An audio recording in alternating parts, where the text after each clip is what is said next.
Haring Mortis, napatay ng 2 humanoid lahat ng sundalong multo at aswang sa Barrio Capes. Ano? Pinatay nila ang lahat ng mga sundalong multo ko? Haring Mortis, gusto niyo po ako nang tumapos sa kanila.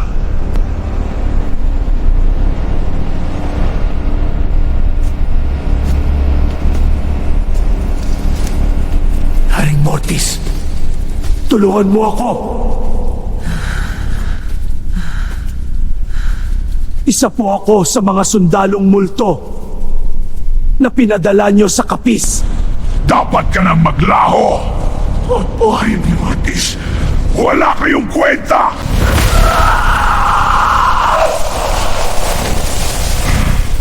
Ay! Papatayin ko kayong mga humandroid kayo pag nakita ko kayo!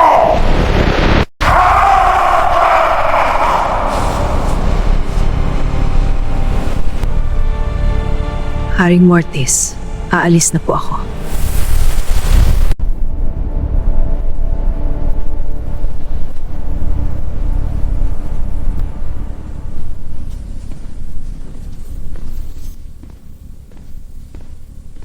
Anong gagawin niyo niyan? Napatay niyo ang nanay ni Valdrina. Sigurado hindi titigil yun hanggat hindi niya kayo napapatay. May balak na ako. Kami na ang maghahanap sa kanila kung saan ang kuta nila. Pero paano, Leo? Maglalakbay tayo, puntahan natin lahat ng mga baryo para mahanap sila kung saan ang mga kuta nila. Pero delikado yan balak mo, Leo. Kung hindi namin gagawin ito, marami pa silang mapapatay ng mga tao. Oo, tama si Leo, ate. Magtiwala na lang tayo sa kanya. Matagal pa bago kayo tuluyang gumaling. Ang laban niyo sa Kapis ay malakas. Kailangan namin ng oras. May susunod pa kaming gagawin.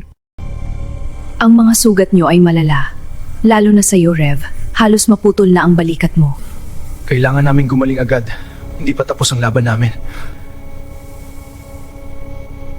Kailangan niyo pang magpahinga. Ang katawan niyo ay puno pa ng pinsala mula sa laban sa Kapis. Wala na tayong oras para magpahinga.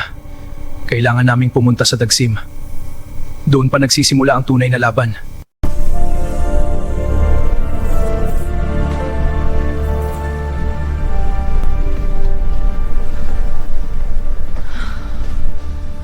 Tara na.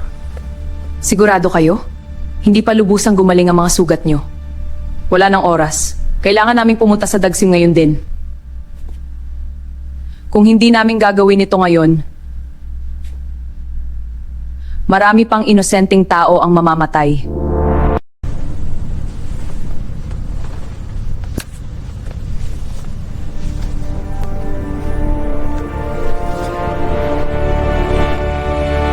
Sigurado kayo? Hindi pa lubusang gumaling ang inyong mga sugat. Walang nang oras. Buksan na ang portal patungo sa Dagsim. Ang portal patungo sa Dagsim ay handa na. Mag-ingat kayo. Tayo na. Huwag tayong mag-aaksaya pa ng oras.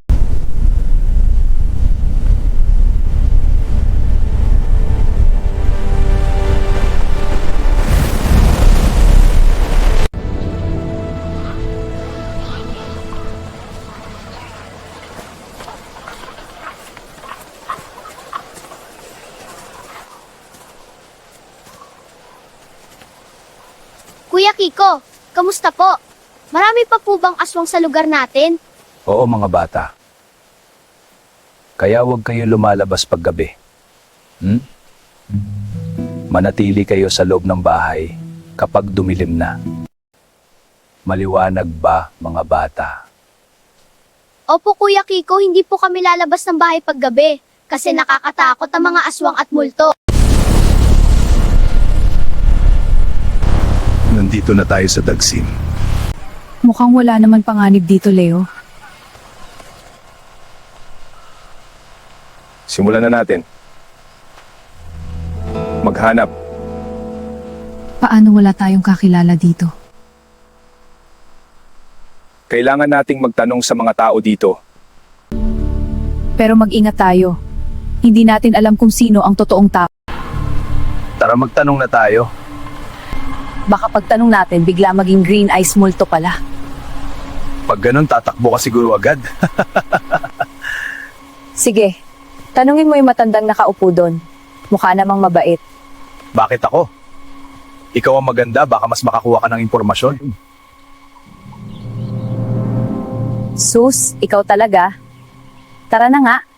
Baka pakain pa kita sa aswang. Excuse po, kamusta po kayo? Bago lang po kami dito. May itatanong lang po sana kami tungkol sa mga kakaibang nangyayari sa baryo nyo. Kakaiba. Marami ng ganyan dito, anak. Bigla na lang nawawala sa sarili nila. Parang may pumapasok sa katawan nila. Minsan bigla na lang silang nakatulala. Tapos kapag gabi parang iba na sila. Parang may ibang nilalang na nasa loob nila. Kapag dumilim na lalong lumalala, mas marami nang nawawala sa sarili. Mag-ingat kayo mga anak. Salamat po sa babala.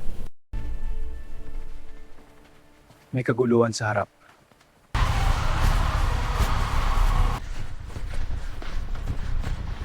Hindi mo ako mahuli! Agad ka! Labas ka dyan!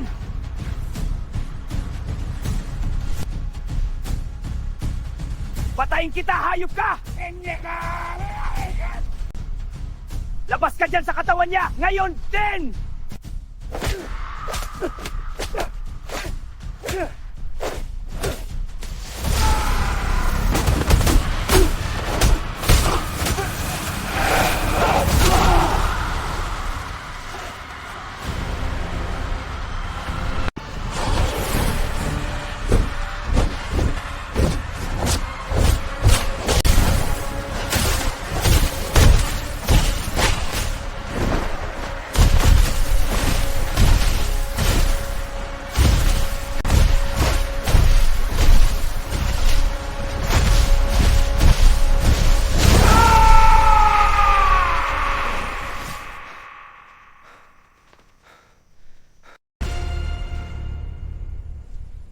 Napagod ako dun ha. Magaling ka makikipaglaban. Sino ka? Mukhang tagapuksa ka rin ng mga multo at aswang. Ako si Kiko. Tagal ko nang nandito sa Dagsim. Kayo naman? Mukhang hindi kayo taga rito at hindi rin kayo ordinaryong tao. Ako, si Leo. Ako si Rev. Mukhang kayo yung dalawang humandroid na pinag-uusapan sa kapis. Oo, kami nga yun. Kaya pala, matagal ko nang naririnig ang kwento nyo sa kapis. Kayo ba ang nakapatay kay Aling Corazon? Oo, kami nga yun. Kami nga ang nakapatay sa kanya. Nandito kami para hanapin kung saan ang kuta ng mga aswang at multo. May alam ka ba? Oo, may alam ako. Pero hindi ako sigurado. Pwede mo ba kaming tulungan? Sigurado ba kayo sa ginagawa nyo? Oo. Sigurado kami sa ginagawa namin. Sige, tara sumama kayo sa akin. Delikado na dito, dumidilim na.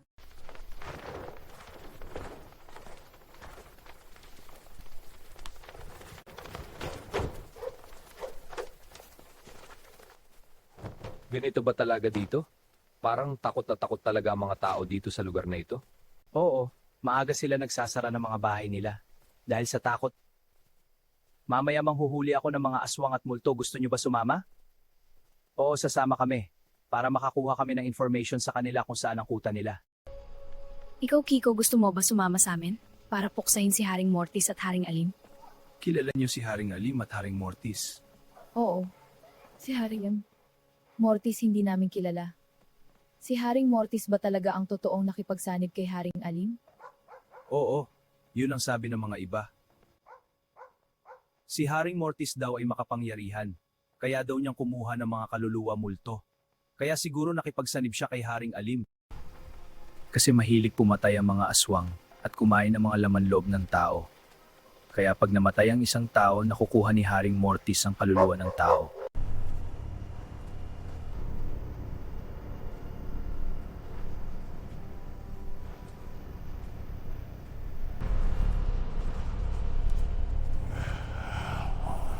Mortis, patay.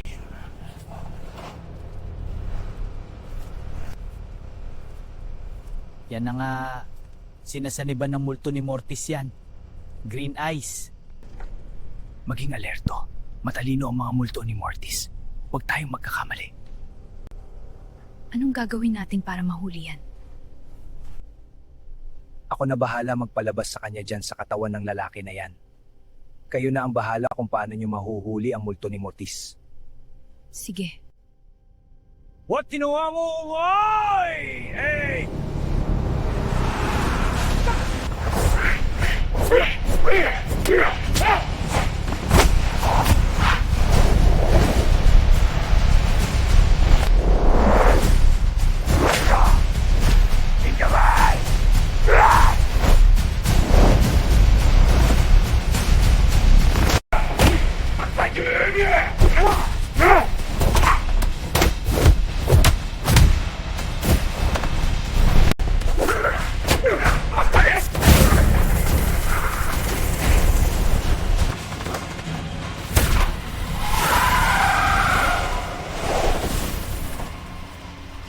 Kala kong huhulihin namin, pinatay mo naman. Napasobra ko vanishing. Sorry. Hanap na lang ulit tayong iba. Sa susunod, hulihin muna natin at kumuha ng information. Huwag mo muna i-banish, Kiko. Mukhang mas madaling silang mahuli pag nasa katawan sila ng tao. Oo na. Sige na. Hindi ko na gagawin yun. Tara, doon muna tayo sa bahay ko. Magkape muna tayo. Oo, sige ba, tara. Pero, tanungin mo muna si Leo kung paano siya magkakape, naka-helmet siya. Oo nga, no?